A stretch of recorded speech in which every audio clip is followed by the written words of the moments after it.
పూర్వం రామాచారి అనే వ్యక్తి కృష్ణానది తీరాన ఉన్న ఒక చిన్న గ్రామంలో నివసించేవాడు.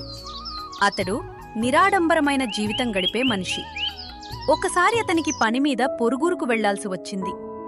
ప్రయాణానికి బయలుదేరే ముందు ఒక వస్త్రములో అన్నం కట్టుకొని దానిని ఒక కర్రకు కట్టి భుజాన వేసుకుని నడక మొదలుపెట్టాడు. మార్గమధ్యంలో చీకటి పడింది.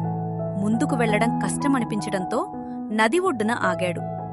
చేతులు కాళ్ళు శుభ్రంగా కడుక్కుని పక్కనే ఉన్న చెట్టు కింద కూర్చుని తాను తెచ్చుకున్న అన్నం తిన్నాడు. నీళ్లు తాగి అలసట తీర్చుకున్నాడు. పొద్దున్నే ఏదైనా ఎడ్లబండి వస్తే ఎక్కి వెళ్ళొచ్చు అని అనుకున్నాడు.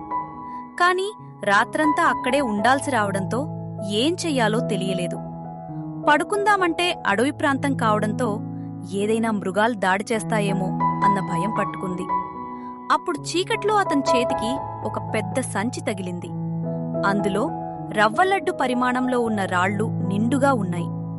భయాన్ని దూరం చేయడానికి తన చుట్టూ శబ్దం వస్తే జంతువుడు దగ్గరకు రావని అనుకుని ఆ రాళ్లను ఒక్కొక్కటిగా నీటిలోకి విసరడం మొదలుపెట్టాడు. ప్రతిసారి రాయి నీటిలో పడగానే చపక్ అనే శబ్దం వచ్చేది. అలా రాత్రంతా రాళ్లు విసురుతూ కాలం గడిపాడు.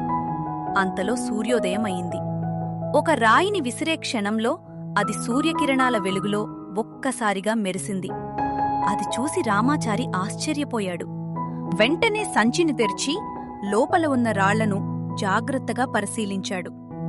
అవి సాధారణ రాళ్లు కాదు, విలువైన వజ్రాలు. ఇది తెలిసిన క్షణంలో రామాచారి గుండె పగిలినట్టయింది.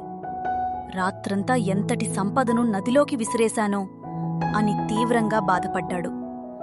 అయినా కొద్దిసేపటికి తనను తానే ఓదార్చుకుని, సర్లే చివరికి కొన్నైనా మిగిలాయి కదా అని అనుకుని మిగిలిన వజ్రాలను జాగ్రత్తగా మూటకట్టి ఇంటి ముఖం పట్టాడు.